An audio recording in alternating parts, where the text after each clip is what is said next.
पौष पुत्रदा एकादशी व्रत कथा। भद्रावती नामक नगरी में सुकेतु मान नाम का एक राजा राज्य करता था। उसके कोई पुत्र नहीं था। उसकी स्त्री का नाम शैव्या था।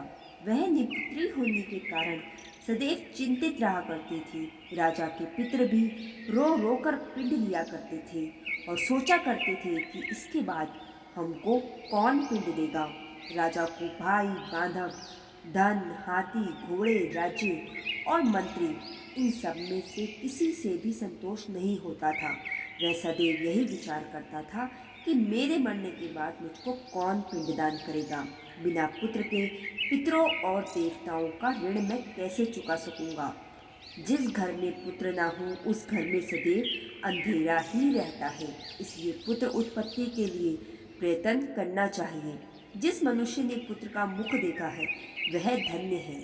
उसको इस लोक में यश और परलोक में शांति मिलती है, अर्थात उनके दोनों लोक सुधर जाते हैं।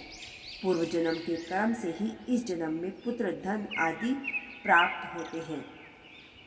राजा इसी प्रकार रात दिन चिंता में लगा रहता था। एक समय तो राजा ने अपने शरीर को त्याग देने का निश्चय किया, परंतु आत्मघात को महान पाप समझकर उसने ऐसा नहीं किया।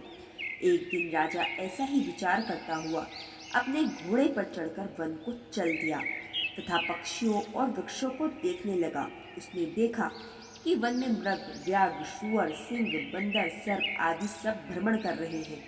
हाथी अपने बच्चों और हथनियों के बीच घूम रहा है। इस वन में कहीं तो गीदड़ अपने कर्कश स्वर में बोल रहे हैं, कहीं उल्लू ध्वनि कर रहे हैं। वन के दृश्यों को देखकर राजा सोच विचार में लग गया। इसी प्रकार आधा दिन बीत गया। वह सोचने लगा कि मैंने कई यज्ञ किए, ब्राह्मणों को स्वादिष्ट भोजन से तृप्त किया, फिर भी मुझको दुख प्राप्त हुआ। क्यों?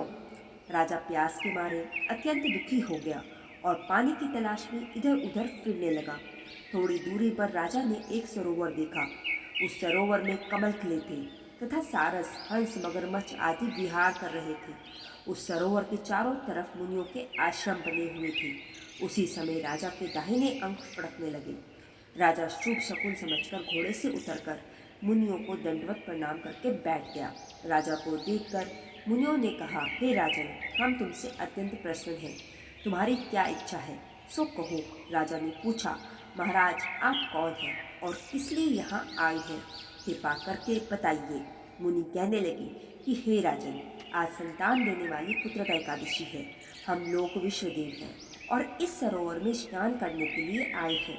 यह सुनकर राजा कहने लगा कि महाराज, मेरी कोई भी संतान नहीं है। यदि आप मुझ पर प्रसन्न हैं तो एक पुत्र का वरदान दीजिए। मुनि बोले, हे राजन, आज पुत्रदा एकादशी है। आप अवश्य ही इसका व्रत करें। भगवान की कृपा से अवश्य ही आपके घर में पुत्र होगा। मुनि के वचनों को सुनकर राजा ने उसी दिन एकादशी का व्रत किया और द्वादशी को उसका पारण किया। इसके पश्चात मुनियों को प्रणाम करके महल में वापस आ गया। कुछ समय बीतने के बाद रानी ने गर्भ धारण किया और 9 महीने के पश्चात उनके एक पुत्र हुआ। वह राजकुमार अत्यंत शूरवीर, यशस्वी और प्रजापालक हुआ। श्री कृष्ण बोले, हे राजन, पुत्र की प्राप्ति के लिए पुत्रदा एकादशी का व्रत करना चाहिए। जो मनुष्य इस महत्व को पढ़ता या सुनता है उसे अंत में स्वर्ग की प्राप्ति होती है। तो दोस्तों, ये थी पौष पुत्रदा एकादशी व्रत कथा। इस कथा को ज़्यादा से ज़्यादा लोगों में शेयर जरूर करें ताकि आप भी पुण्य के भागी बने।